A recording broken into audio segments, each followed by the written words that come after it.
감사합니다. 우리 말씀 듣기 전에 먼저 기도하겠습니다. 하나님 아버지, 무더운 날씨입니다. 그리고 경제적으로도 참 녹록지 않은 때를 우리는 살아가고 있습니다. 그러나 오늘도 주님 앞에 서서 주님의 말씀이 참된 힘이 되고 참된 용기가 되고 세상의 진정한 해답이 될 줄 믿습니다. 우리의 귀와 마음을 열어주시고 그 말씀이 잘 심겨져 30배, 60배, 100배의 결실을 맺는 삶이 되게 해 주시옵소서. 그래서 상황은 힘겹고 어려울지라도 그 상황을 넘어서서 심지어는 그 바다 위 물길 위에서도 걸어갈 수 있는 믿음 속으로 하나님이 인도하시고 붙들어 주실 줄 믿습니다. 하나님 아버지, 특별히 육신의 연약함, 또 마음의 상처와 또 영적인 침체 속에 있는 우리 귀한 식구들이 있다면 하나님 말씀을 듣다가 육신의 나음을 잊게 하여 주시고 그 마음과 영혼의 새 힘과 새 소생의 놀라운 회복을 경험할 수 있도록 축복해 주시옵소서. 그래서 우리의 모든 연약함이 사라지고 강건함을 덧입을 뿐만 아니라 하나님을 기쁘시게 하며 하나님을 영화롭게 하는 우리의 삶의 아름다운 목표와 또 사명과 소망을 가지는 귀한 시간 되도록 인도하여 주시옵소서. 말씀 가운데 은혜 베풀어 주실 줄 믿고 감사드리며 살아계신 예수님의 이름으로 기도드리옵나이다. 아멘. 우리 옆에 분들하고 한번 인사했으면 좋겠는데요. 모르시는 분이면 반갑습니다 이렇게 인사하시면 좋겠고, 아시는 분이면 한 주 동안 건강하셨습니까 이렇게 인사했으면 좋겠습니다. 네, 한 주 동안 건강하셨습니까? 네, 반갑습니다. 네, 잘 오셨습니다. 감사합니다. 여러분들, 은혜는 그리스도인의 신앙에 있어서 없어서는 안 되는 것이죠. 그렇기에 은혜라고 하는 이 단어는 교회에서 가장 자주, 그리고 가장 자주 듣게 되고 사용되는 그런 단어라 말할 수 있을 것입니다. 은혜 많이 받으셨습니까? 또 은혜 많이 받았습니다. 이런 주고받는 말들이 어찌 보면 교회에서는 일상적이다 말해도 과언이 아니죠. 하지만 이 은혜를 받는다는 게 과연 어떤 의미인지 한 번쯤 생각해 볼 필요가 있습니다. 자칫하면 이 은혜를 받는다는 말에 여러 가지 오해와 왜곡이 있을 수 있기 때문입니다. 사실 은혜를 받았다라는 것은 자기의 만족이나 또는 자기 생각 내지 감정을 확인하는 것 정도로 생각하는 경우가 있습니다. 다시 말해, 자기 마음에 흡족하거나 기쁨을 준다거나 또는 자기가 생각하는 바를 동의해 주는 어떤 내용을 마주하게 됐을 때 우리는 은혜 받았습니다 라는 표현을 쉽게 사용하곤 한단 말이죠. 하지만 은혜를 받았다는 건 그 정도의 이야기가 아닙니다. 단순히 감동을 느끼고 눈물을 흘리는 것 정도가 아니란 말이죠. 사실 은혜를 받았다는 말, 그 표현 자체는 아주 올바른 것입니다. 왜냐하면 은혜는 내가 이루거나 내가 스스로 쟁취해서 가지는 것이 아니기 때문입니다.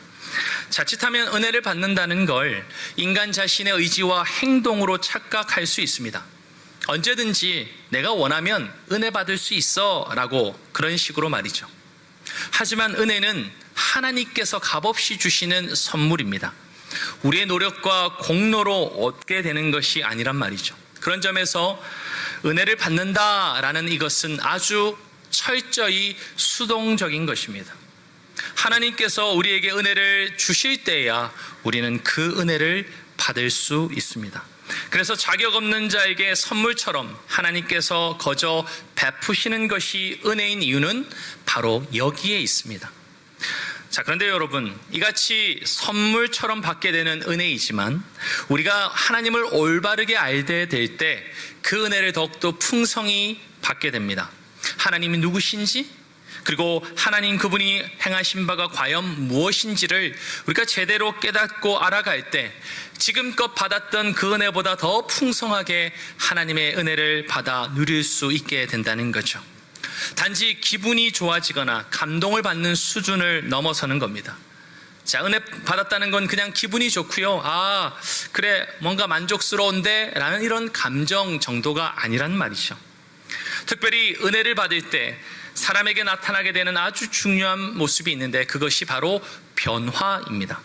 하나님 앞에서 자기 자신이 어떤 존재인지를 깨닫게 되죠.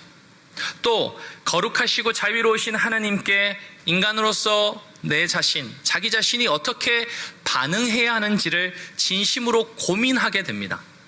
그런 점에서 오늘 본문은 우리에게 진정으로 은혜 받은 그런 사람들의 모습이 무엇인지를 알려줍니다. 그래서 과연 진정으로 은혜를 받았다면 그들에게 어떤 반응이 나타나게 되는지를 우리에게 아주 상세하게 가르쳐주고 있다는 거죠. 바라기는 우리 청량 공동체의 모든 식구들 가운데, 이 자리에 함께하고 있는 주님의 백성들 가운데 이 은혜를 받았다라고 하는 의미와 내용이 성경적으로 과연 어떤 내용인지를 좀 더 깊이 있게 깨달아가는 그런 은혜가 있기를 주님의 이름으로 축복합니다. 특별히 그래서 이 성경적으로 말하고 있는 은혜를 받았다라고 하는 이 간절함, 또 그 은혜를 받는 놀라운 그 축복이 날마다 경험될 수 있기를 주님의 이름으로 축원합니다. 여러분들, 앞서 우리가 지금 쭉 느헤미야 말씀을 살펴오고 있습니다. 그래서 조금 그 본문을 우리가 다시 한번 기억해 보면 좋겠는데요. 이 느헤미야가 유다 공동체를 이끌어서 무려 단지 52일 만에 놀랍게 성벽 재건 공사를 완공했습니다. 하지만 그들은 이 성벽 재건이라고 하는 이 일에, 이 업적에만 머물러 있기를 원하지 않았죠. 오히려 하나님께서 영적인 무언가로 그들을 새롭게 그렇게 해주시기를 그들은 반응하고 또 간절하게 원했습니다. 그래서 우리가 지난주도 보았지만 일곱째 달 초하루, 즉 유대인들에게 있어서는 나팔절이라고 불리는 그 절기에 이 유다 공동체는 학사 에스라를 불러서 그에게 하나님의 말씀을 낭독하도록 했습니다. 그리고 그것을 듣고 모든 백성들이 어떻게 반응했죠? 하나님을 송축하고 또 아멘하고 반응하고 또 그렇게 크게 기뻐 즐거워했습니다. 사실 그것은 바벨론 포로 70년 이후에 이 다시금 예루살렘으로 돌아온 이 유다 백성들이 하나님의 말씀을 처음으로 공적으로 이렇게 낭독하는 모습이었습니다. 그래서 그들은 하나님의 말씀을 읽고 들으면서 기뻐하고 즐거워하면서 은혜를 받았던 거죠.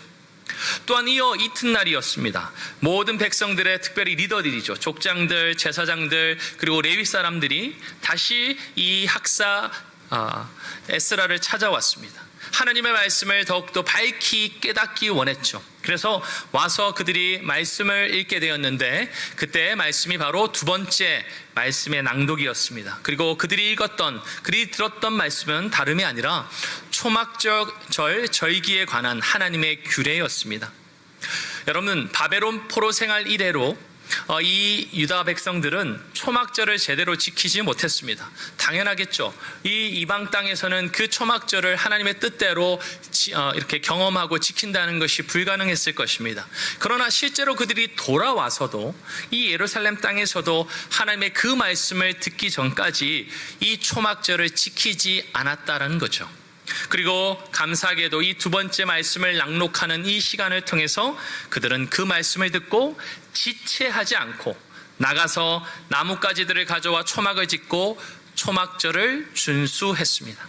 그것이 우리가 지난주 보았던 느헤미야 8장의 이야기였죠. 그로 말미암아 어떤 일이 벌어졌습니까? 여호수아 때로부터 그날까지 이스라엘 자손들이 이와 같이 행한 일이 없었기 때문에 크게 기뻐하였다, 너무나 즐거워하였다, 그렇게 말하였습니다. 소위 우리 젊은 친구들의 표현을 친다면 찐하게 은혜를 받았던 거죠.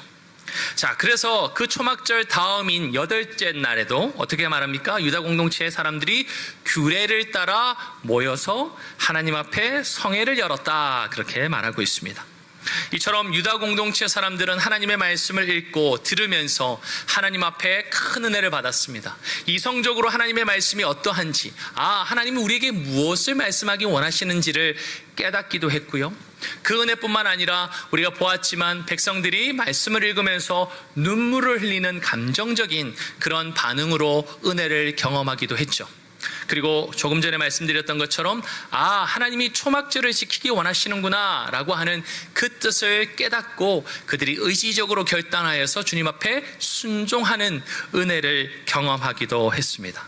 자, 그런데 여러분, 이 유다 공동체는 거기에 멈추지 않았습니다.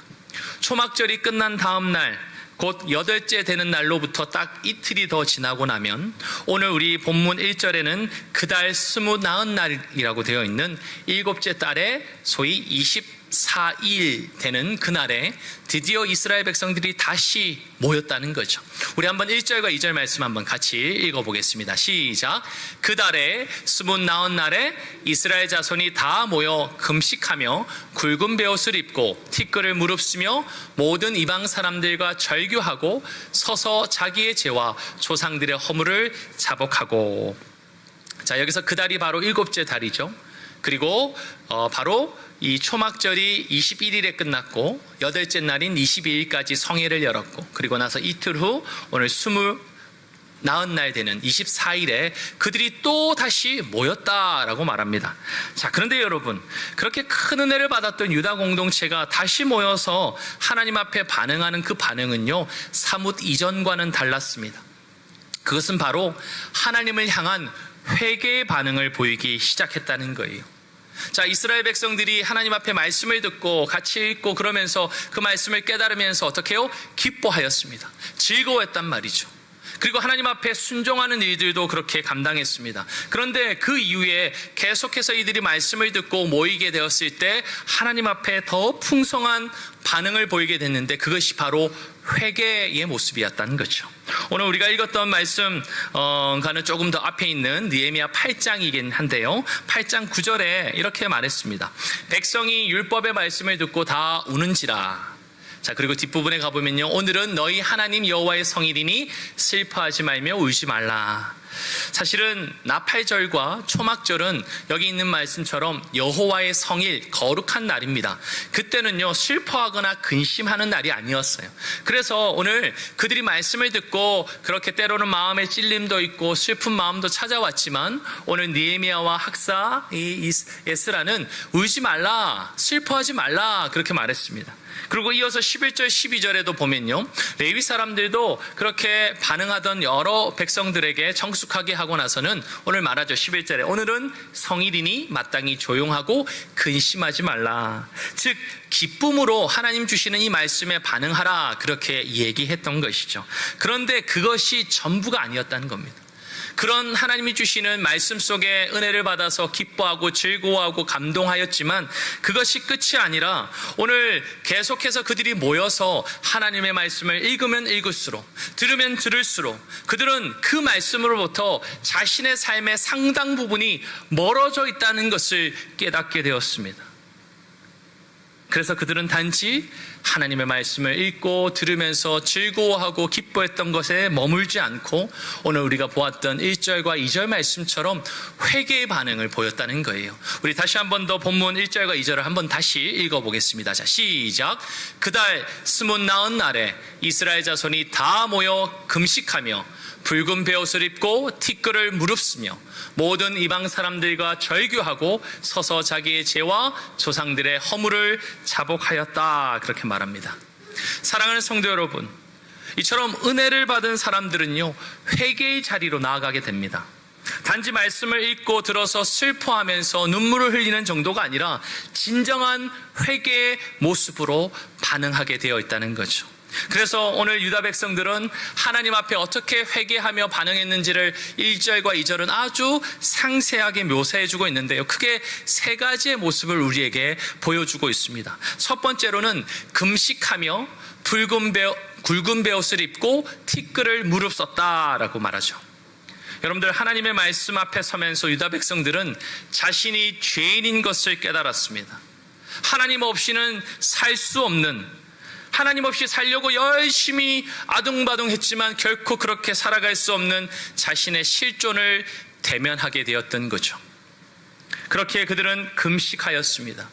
그리고 굵은 베옷을 벗고 그리고 티끌 죄를 머리에 뒤집어 썼습니다. 여러분들, 사실 금식이라고 하는 것은 인간에게 있어서 아주 중요한 가장 기본적인 욕구를 끊는 것입니다. 먹는 것을 멈추는 행위이지 않습니까?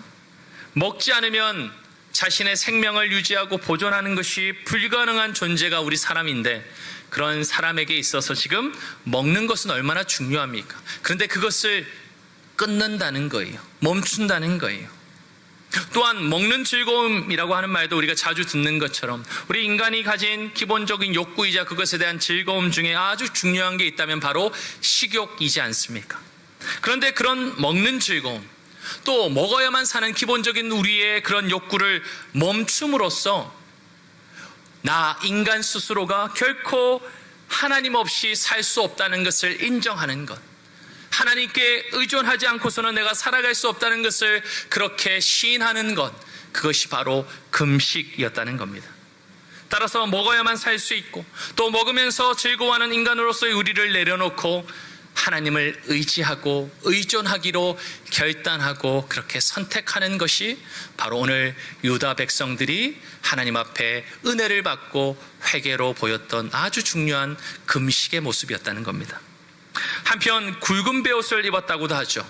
이것은 죄에 대한 아주 그 슬픔이 극한에 이른다라는 부분을 우리에게 보여줍니다. 일반적으로 곡을 하는 경우나 또는 통회하는 자들이 극한 슬픔을 표현할 때 입는 옷이 바로 이 베옷이었습니다. 그러니까 외적인 표현으로 내가 하나님 앞에 아주 슬픈 죄인으로서 내가 하나님 앞에 참여하며 통탄하고 있음을 그렇게 외적으로 보여주는 것이 바로 굵은 베옷을 입는 모습이었죠. 또 뿐만 아니라 티끌을 뒤집어 썼습니다.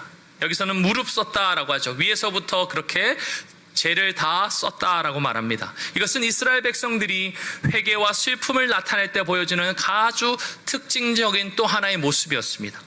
죄를 뒤집었음으로써 내가 하나님 앞에 얼마나 비천한 존재인지, 내가 하나님 앞에 얼마나 고개를 들 수 없을 만큼 부끄러운 존재인지를 인정하는 것, 그것이 티끌을 무릅쓰는 것이었습니다. 이처럼 회개는 하나님 앞에서 자신의 죄인됨을 슬퍼하는 것이고 애통해하는 것입니다. 그래서 부끄러워 하나님 앞에 어찌할 바 모르는 우리의 모습으로 반응하게 되고, 더 나아가서는 하나님밖에 의지할 바가 없습니다 라고 하는 것을 직간접적으로 표현하는 행위인 것이죠. 하지만 여러분, 이 회개는 단순히 슬퍼하고 부끄러워하고 이렇게 보여지는 감정적인 모습이나 행위만 전부가 아니었습니다. 이 회개라고 하는 단어가 가진 의미를 우리가 좀 더 이해하면 그것이 무엇을 의미하는지를 우리가 좀 더 깊이 알 수 있는데요. 보통 이 회개에 대한 다양한 단어가 있겠지만 특별히 히브리어에서는 이 회개에 대해서 두 가지 단어를 사용합니다. 하나는 뭐냐면 나함이고 또 다른 하나는 슈브라고 하는 단어를 씁니다. 그런데 이 나함이라고 하는 단어는 보통 애도하다, 슬퍼하다, 후회하다라고 하는 뜻으로 감정적인 것을 좀 더 초점 맞춥니다.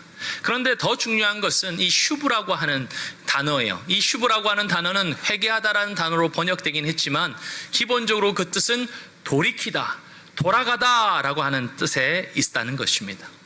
뿐만 아니라 헬라에서는 이 회개라고 하는 단어를 바로 메타노이아라고 하는 단어로 씁니다. 그런데 이것이 무슨 뜻이냐면 방향을 바꾸다라고 하는 의미란 말이죠. 마치 차를 가지고 내가 쭉 직진해 가고 있는데 어떻게 해요? 갑자기 정반대로 방향을 돌아서 유턴하는 모습, 바로 그것이 방향을 바꾸다라는 이 메타노이아의 의미라는 것입니다. 그뿐입니까? 여러분, 회개라고 하는 이 한자를 한번 보시죠. 뉘우치다라고 하는 뜻과 고치다라고 하는 뜻이 함께 있습니다. 그러니까 이 회개는 단순히 뉘우치고 끝나는 것이 아니라 뉘우쳐 자기의 잘못과 자신의 잘못된 방향을 고쳐서 돌이킨다라는 뜻을 분명히 가지고 있다는 것이죠. 그런 의미에서 유다 백성들은 하나님께로부터 은혜를 받고 그들이 슬퍼하고 하나님 앞에 애통해하고 또 하나님 앞에 그분이 없이는 나 홀로 선다는 것이 불가능합니다 라는 고백을 하는 것뿐만 아니라 오늘 모든 이방 사람들과 절교하는 행위를 통해서 하나님의 백성의 그 구별된 거룩성을 다시금 회복하고자 방향을 바꾸겠다고 그렇게 나아가고 있었던 거죠. 오늘 본문 2절에 뭐라고 말합니까? 모든 이방 사람들과 절교하였다라고 말이죠. 여러분들, 이 말은요 그냥 이방 사람들을 더 이상 안 만나기로 했다라는 표현 정도가 아닙니다. 그들은 은혜를 받고 더 풍성하게 그 은혜를 누려가면 누려갈수록 하나님 앞에 회개로 반응했는데, 이 회개의 반응 중에 가장 중요한 또 하나의 모습이 뭐냐면 내가 지금까지 살아왔던 자신의 죄악된 삶, 자신이 맞다고 생각했지만 정작 하나님은 기쁘시게 할 수 없었던 그런 행동과 모습을 정리하는 것, 청산하는 것을 말한단 말이죠. 사실 예루살렘 땅으로 돌아와서 이 유다 공동체의 많은 사람들은 이방인들과 관계를 맺었습니다. 심지어는 여자들을 아내로 데려오기도 했고, 또 우리가 보아왔던 것처럼 대적인 산발락과 도비아와 게셈과 더불어서 혼인관계도 맺고 그들과 그 이방 민족의 권력자들과 여러 가지를 결탁하여서 기득권도 추구하고 하나님의 백성으로서의 거룩한 정체성을 깨트리는 수많은 일들을 해오고 있었다는 거예요. 그런데 그들이 하나님으로부터 은혜를 받고 더 풍성하게 은혜를 받자 오늘 모든 이방 사람들과 절교하는 일을 그들이 실행했다는 것입니다. 사랑하는 성도 여러분, 하나님 앞에서 회개하는 그 반응을 보인다는 것은 단순히 그냥 연락 안 한다 정도가 아니에요. 심지어는 세상과 버타였던 우리의 모든 죄된 것을, 사실 세상과 하나님 앞에 믿음에 기한 우리의 영역을 두 발 딱 걸치고 양다리 하던 우리의 모든 거짓된 모습들을 어떻게 해요? 단절하는 것이고 청산하는 것이고 정리하는 것이란 말이죠. 제가 청년 사역을 할 때였습니다. 한 청년 형제가 저를 찾아와 상담을 요청했습니다. 근데 그 내용은 이런 것이었어요. 자신이 성경을 아무리 찾아봐도 술 취하지 말라는 말은 있어도 술을 먹지 말라는 말은 전혀 없다라는 겁니다. 특히 사도 바울은 디모데에게 건강상 포도주를 좀 먹으라라고 권면까지 했다고 그렇게 설명을 하더라고요. 이 친구는 성경을 그래도 꽤 아는 친구였어요. 그러면서 술을 먹는 게 과연 죄냐라고 물어보았습니다. 자기 생각에는 성경이 술을 먹는 걸 죄라고 말하는 것 같지 않다라고 말하면서 말이죠. 제가 그 청년에게 여러 가지 성경의 말씀을 통해서 또 그렇게 잘 설명해주고 마지막에 이와 같은 결론을 그 친구에게 얘기해 주었습니다. 술을 먹고 싶은 마음은 물론이고 술을 먹으면서 세상과 더불어 뒹굴면서 살아가고자 하는 그 모습을 자기 합리화하는 것, 그래서 정작 하나님 앞에 거룩한 삶을 추구하고 정결한 삶을 아름답게 살아가고자 하는 것을 추구하기보다는 그것에 대해서 자기 합리화하고 또 그것을 괜찮은 것처럼 성경의 말씀까지 가지고 와서 자기를 디펜스하는 것, 방어하는 것, 그래서 타협하는 것, 그것이 어찌 보면 하나님 앞에 더 큰 죄일 수 있다. 그러나 그것을 돌이키고 하나님 앞에 진짜 순전한 마음, 하나님을 기쁘시게 하고자 하는 거룩한 그런 삶을 추구하고 살아가면 좋겠다, 그렇게 권면하였습니다. 사랑하는 성도 여러분, 성경은 우리에게 이게 죄고 저게 죄라고 분명하게 얘기하는 것도 있지만 우리에게 그것을 글자 그대로 명시하지 않는 것들도 많이 있습니다. 그런데 여러분, 무엇입니까? 하나님 그분을 알아가면요, 그분이 과연 무엇을 좋아하시는지 무엇을 싫어하시는지 알죠. 결혼을 20-30년만 해서 같이 살아가면 우리가 그런 얘기 하지 않습니까? 배우자의 눈빛만 봐도 이분이 뚜껑이 열리셨는지, 이분이 기분이 좋으신지 우리는 다 압니다. 하나님을 내가 20-30년 동안에 믿고 살아왔다면 그분이 어떤 글자로 이거 죄야 라고 말씀하시는 것도 있지만 우리에게 말씀하지 않으셔도 그분이 과연 기뻐하실지 좋아하실지 우리는 분명히 깨닫지 않겠습니까? 사랑하는 성도 여러분, 회개는 돌이켜 잘못 가던 길을 바꾸어 유턴하는 것입니다. 적당히 눈물 흘리고 가슴 아파하고 그러고 또다시 가던 잘못된 길을 계속해서 가는 것이 아니란 말이죠. 회개는 하나님을 기쁘시게 하는 삶을 향해서 내가 가지 못했던 길에서 돌이키는 것이고, 그래서 하나님을 기쁘시게 하는 그 길을 향해서 다시 한 번 더 나아가는, 다시 한 번 더 힘껏 나아가는 삶인 줄 믿습니다. 사실 예수를 믿고 교회에서 신앙생활을 한다고 하지만 아주 교묘하게 자신 스스로에게도 자기 합리화의 말과 행동을 하면서 위안 삼는 우리의 연약함이 얼마나 많이 있습니까? 목사인 저도, 우리 모두가 거기서 예외이지 않습니다. 하나님을 기쁘시게 하는 것에는 관심이 별로 없고 하나님을 기쁘시게 하지 않는 죄와 잘못과 더불어서 우리가 늘 양다리 걸치며 살아간다면 그것은 결코 하나님 앞에 은혜 받은 사람의 모습이 아닐 것입니다. 하나님은 우리에게 은혜 베푸시기 원하십니다. 우리가 그 은혜를 마음껏 누리기를 원하십니다. 그런데 은혜를 우리가 경험하고 맛보면 맛볼수록 깨닫게 되는 것은 우리가 하나님 앞에 얼마나 큰 죄인인지, 그리고 그래서 우리는 슬프고 때로는 애통하고 때로는 하나님 보기에 부끄럽다는 우리의 마음과 생각들이 들죠. 그러나 그 정도가 아닙니다. 우리의 하나님을 기쁘시게 하는 것과는 상관없는 잘못된 길을 가던 그 길을 우리가 돌이켜 하나님 앞으로, 그리고 하나님을 기쁘시게 하는 복된 삶으로 다시 나아가는 것, 그것이라고 우리에게 말씀하고 계시다는 거죠. 사랑하는 성도 여러분, 은혜 받았다는 것은 더 이상 죄를 사랑하고 탐닉하는 길에서 벗어나는 것입니다. 주님을 사랑하고 그분을 기쁘시게 하는 길로 다시 들어서는 것인 줄 믿습니다.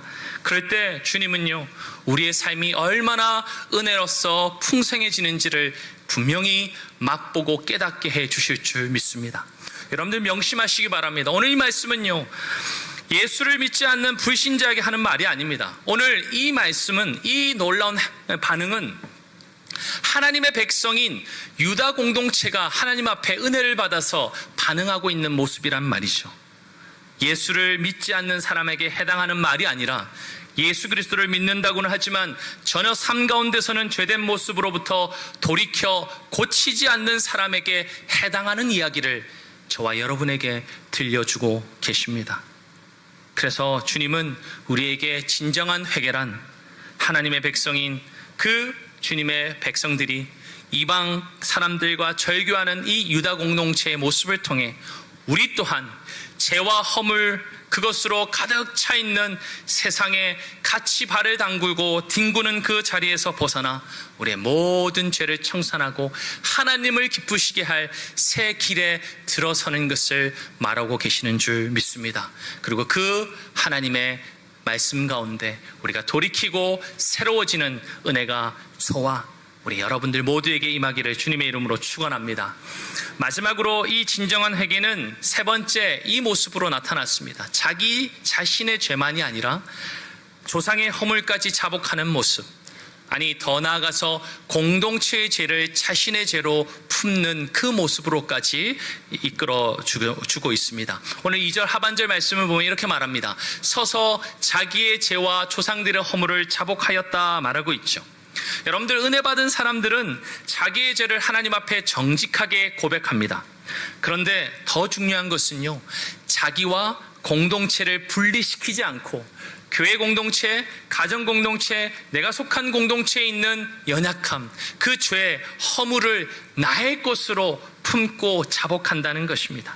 오늘 이 2절 말씀 속에서 조상들의 허물을 자복하였다라는 말로 그치지 않고, 사실 우리가 읽지는 않았지만 오늘 이 느헤미야서 9장의 가장 중심된 많은 분량, 5절부터 38절에 이르는 많은 분량은 계속해서 한 가지의 기도의 내용으로 이루어져 있습니다. 그런데 그 기도는 무엇이냐면, 이 이스라엘 백성들이 자신의 역사 속에서 하나님의 은혜와 돌봄 속에서도 계속해서 그분을 거역하고 목이 굳은 자로 살았던 자신의 조상들의 죄가 바로 유다 공동체 자신의 죄임을 자복하며 하나님 앞에 은혜를 구하고 있었던 것이죠. 오늘 우리가 읽지는 않았지만 9장 16절에서 17절 말씀인데요, 제가 한번 읽겠습니다. 그들과 우리 조상들이 교만하고 목을 굽게 하여 주의 명령을 듣지 아니하고 거역하며 주께서 그들 가운데서 행하신 기사를 기억하지 아니하고 목을 굳게 하며 패역하여 스스로 한 우두머리를 세우고 종되었던 땅으로 돌아가고자 하였나이다. 이처럼 하나님의 무수히 많은 은혜 속에서도 죄를 범하고 목이 굳었던 자신들의 조상들의 죄를 자신의 죄로, 자기 공동체의 죄로 그렇게 품으며 하나님 앞에 자복하고 있었던 것이죠. 그뿐입니까? 유다 공동체는 그 기도 가운데 또 이렇게 고백하고 있습니다. 우리 26절 말씀 한번 같이 읽겠습니다. 자, 시작. 그들은 순종하지, 뒤로 넘겨주시겠습니까? 네. 그들은 26절 말씀입니다. 같이 읽겠습니다. 시작. 그들은 순종하지 아니하고 주를 거역하며 주의 율법을 등지고 주께로 돌아오기를 권면하는 선지자들을 죽여 주를 심히 모욕하였나이다. 심지어는 그 이어지는 29절에는 이렇게 말합니다. 다시 주의 율법을 복종하게 하시려고 그들에게 경계하셨으나 그들이 교만하여 사람이 준행하면 그 가운데서 삶을 얻는 주의 계명을 듣지 아니하며 주의 규례를 범하여 고집하는 어깨를 내미며 목을 굳게 하여 듣지 아니하였나이다. 유다 공동체는 자신들의 죄도 주님 앞에 회개하고 고백하며 또한 모든 이방인들과의 그 관계를 끊으면서 돌이키는 선한 결정들과 행위들을 했지만 거기에 머물지 않고 자기 조상들이 행했던 수많은 죄악들이 곧 자기의 불순종이요 자기의 교만이라고 토해내듯 자복하고 있었다는 것입니다. 사랑하는 성도 여러분, 진정한 회개는 자기에게만 초점 맞춰져 있는 회개가 아닙니다. 내가 속한 가정에서 벌어지는 안타까운 일, 내가 속한 목장과 교구에서, 그리고 우리 교회에서, 또 내가 일하고 있는 그곳에서 벌어지고 있는 수많은 죄와 허물을 안타까워하며 나의 죄, 나의 허물로 인식하여 주님 앞에 자복하는 그 모습에 있다는 것이죠. 그런데 사랑하는 성도 여러분, 그저 그 안타까움을 자복하는 데 그치지 않고 오늘 이 유다 백성들은 그 자리에서 여전히 신실하신 하나님을 찾고 하나님을 신뢰하고 하나님을 바라보았습니다. 그래서 유다 공동체는 오늘 이 긴 기도의 끝자락에 자신들의 죄 때문에 당한 이 모든 환난을 작게 여기지 말라고, 그리고 언약의 약속대로 긍휼히 여겨달라고 다시 한 번 더 하나님 앞에 기도하기 시작했다는 거죠. 오늘 본문의 말씀 앞에 보면 9장 32절과 33절이 있는데 우리 한번 같이 한 목소리로 같이 읽겠습니다. 시작. 우리 하나님이여 광대하시고 능하시고 두려우시며 언약과 인자하심을 지키시는 하나님이여, 우리와 우리 왕들과 방백들과 제사장들과 선지자들과 조상들과 주의 모든 백성이 아수르 왕들 때로부터 오늘까지 당한 모든 환난을 이제 작게 여기지 마옵소서. 그러나 우리가 당한 모든 일에 주는 공의로우시니 우리는 악을 행하여 싸우나 주께서는 진실하게 행하셨음이니라. 아멘. 결국 모든 죄와 부족함 가운데 있었던 그 모습이지만 다시 눈을 돌려 주님을 바라보고 주님의 은혜를 구하였던 것입니다. 그래서 이 이스라엘 백성들은 마지막에 가서 하나님의 그 언약을 붙들고 우리가 이 언약을 갱신하기 원합니다 라고 고백했다는 거예요. 그것이 38절 말씀인데 우리 한번 마지막 같이 읽겠습니다. 시작. 우리가 이 모든 일로 말미암아 이제 견고한 언약을 세워 기록하고 우리의 방백들과 레위 사람들과 제사장들이 다 임봉하나이다 하였느니라. 아멘. 유다 공동체는 자신의 그 죄악을 하나님 앞에 아뢰고 또 그것으로부터 돌이켜 새로운 길, 하나님을 기쁘시게 하는 길을 가고자 그렇게 결단하고 행하였습니다. 그러나 그것뿐만 아니라 자기의 조상들이 지은 죄들까지, 허물까지 자복하는 모습을 통해 나만이 아니라 내가 속한 공동체에서 벌어지는 그 연약함, 그 하나님 보시기에 옳지 못한 모든 죄와 허물을 나의 것으로 품고 주님 앞에 기도하기 시작했다는 거예요. 그리고 그럼에도 불구하고 나는 그것을 감당할 수 없지만 신실하신 하나님, 은혜가 풍성하신 하나님, 노하기를 던디하시고 여전히 긍휼이 많으신 그 하나님을 의탁하며 그 하나님이 맺으셨던 언약 가운데서 그들을 다시 한 번 더 불쌍히 여겨달라고, 자비를 베풀어 달라고, 거기서 다시 회복의 놀라운 변화를 맛보게 해달라고 그들은 다시 한번 언약의 갱신을 주님 앞에 결단하였던 것입니다. 사랑하는 성도 여러분, 유다 공동체의 이런 모습을 통해서 다시 한 번 더 우리에게 가르쳐 주십니다. 우리의 진정한 회개는 나만의 회개가 아니라 내가 속한 공동체 안에 함께 회개를 이루어가는 것임을 주님은 가르쳐 주고 계시죠.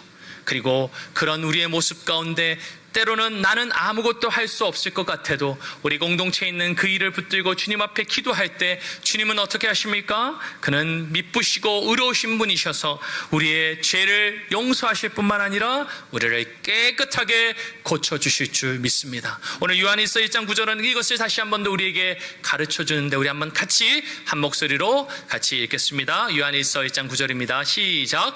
만일 우리가 우리 죄를 자백하면 그는 미쁘시고 의로우사 우리 죄를 사하시며 우리를 모든 불의에서 깨끗하게 하실 것이요. 아멘.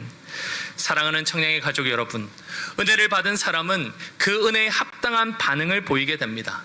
그래서 은혜는 주님이 우리에게 주시는, 주님 편에서 주시는 선물이지만 그것을 누리는 자에게는 분명한 모습, 열매의 반응의 모습들이 분명히 있다는 것이죠.